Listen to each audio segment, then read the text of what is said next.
Professional athletes use the platforms they are given to make bold statements to bring awareness or spark social change in this country that is accustomed to being divided.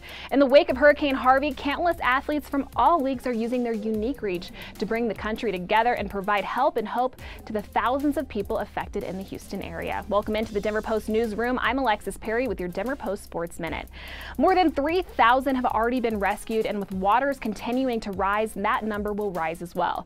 Houston Texans defensive end J.J. Watt took to Twitter Monday, initially trying to raise $200,000 to support and rebuild the place he's called home for the entirety of his pro football career.